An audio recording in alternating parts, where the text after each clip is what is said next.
Assalamualaikum warahmatullahi wabarakatuh. Selamat pagi anak-anak ibu semua. Apa kabar nih anak-anak ibu semua? Semoga anak-anak ibu semua dalam keadaan sehat ya. Nah, minggu lalu kita sudah mempelajari mengenai pengertian laju reaksi. Masih ingat nggak apa itu laju reaksi?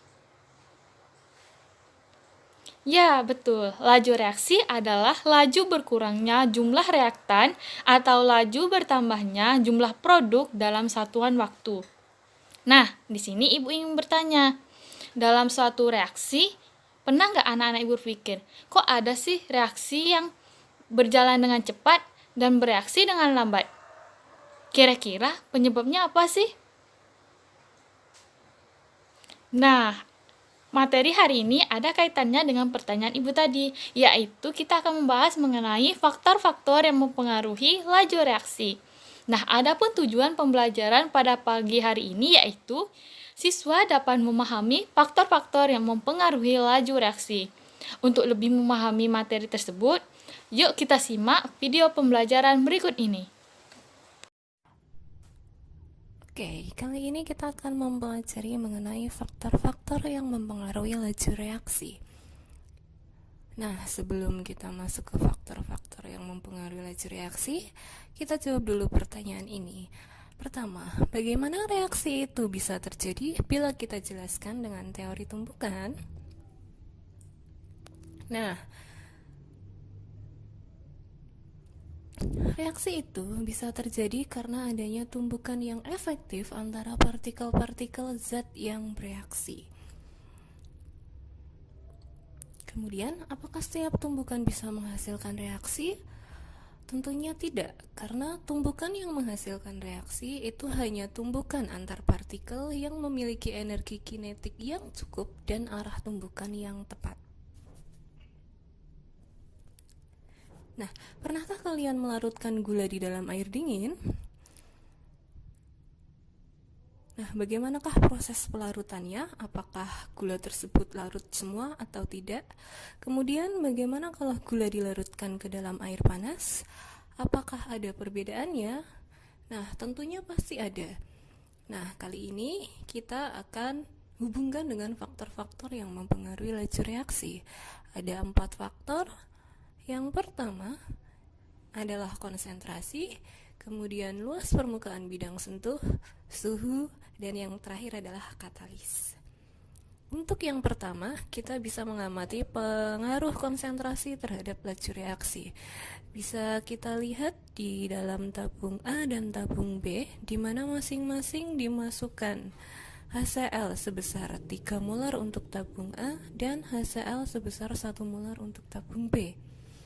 Ke dalam 2 tabung tersebut kita masukkan pita magnesium dan kita akan amati bagaimana proses yang terjadi di antara 2 tabung tersebut.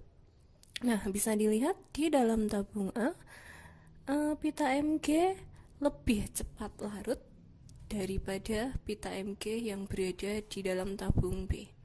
Nah, hal ini bisa kita lihat dari tumbukan antar partikelnya, bahwa pada tabung A, partikel yang dihasilkan itu lebih banyak sehingga tumbukan efektif itu juga akan lebih banyak, sehingga laju pada tabung A akan lebih cepat dibandingkan dengan laju yang ada di tabung B.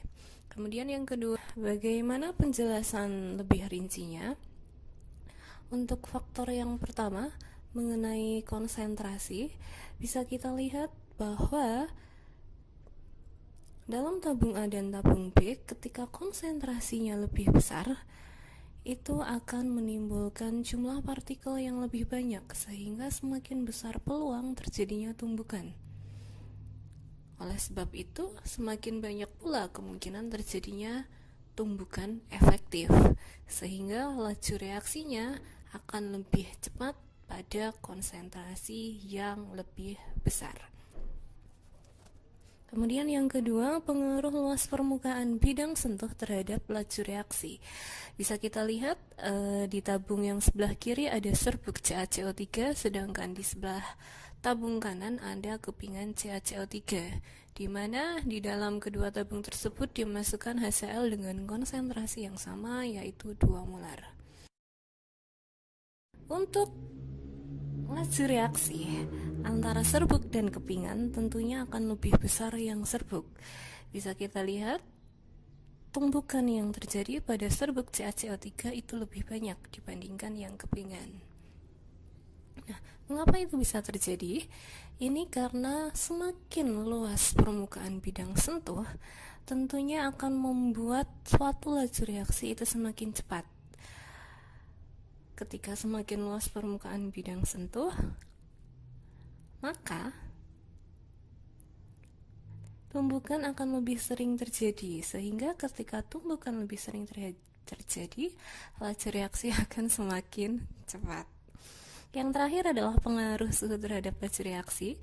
Ada tabung A dan tabung B, masing-masing dimasukkan gula dengan massa yang sama.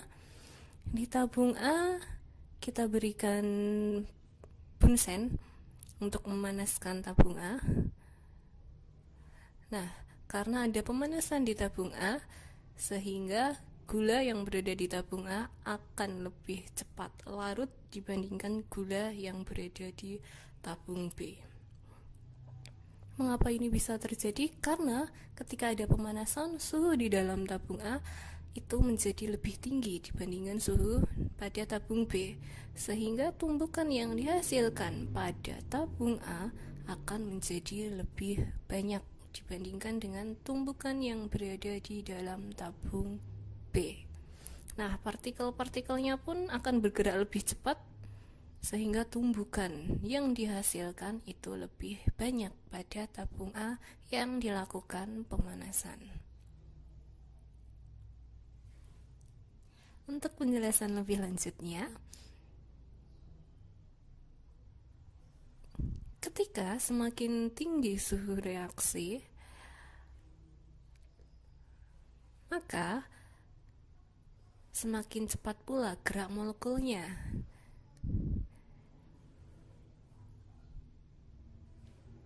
Sehingga akan menimbulkan energi kinetik yang lebih besar. Karena energi kinetiknya lebih besar, maka kemungkinan terjadinya tumbukan efektif juga semakin besar, sehingga laju reaksi akan berlangsung lebih cepat pada suhu yang lebih tinggi. Dari video yang anak-anak ibu saksikan tadi, itu menjelaskan mengenai faktor-faktor yang mempengaruhi laju reaksi, yaitu ada konsentrasi, luas permukaan sentuh, dan ada suhu. Nah, ada satu lagi faktor yang mempengaruhi laju reaksi, yaitu katalis. Katalis adalah suatu zat yang dapat mempercepat laju reaksi dengan cara menurunkan energi aktivasi suatu reaksi, dan pada akhir reaksi akan dihasilkan kembali. Dari penjelasan video pembelajaran tadi, kira-kira ada yang ingin ditanyakan? Apakah ada yang kurang dimengerti? Sepertinya anak-anak ibu sudah memahaminya ya.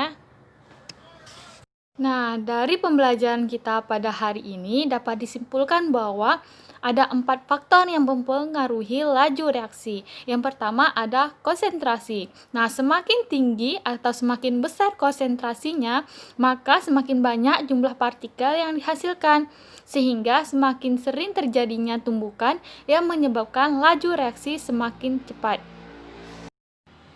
Yang kedua ada luas permukaan sentuh. Nah, semakin luas permukaan sentuhnya, maka semakin cepat laju reaksinya. Yang ketiga ada suhu. Nah, semakin tinggi suhunya, maka semakin cepat gerak partikelnya yang menyebabkan atau menimbulkan energi kinetiknya akan lebih besar dan menyebabkan tumbukan lebih efektif. Nah, pada akhirnya menyebabkan laju reaksi semakin cepat.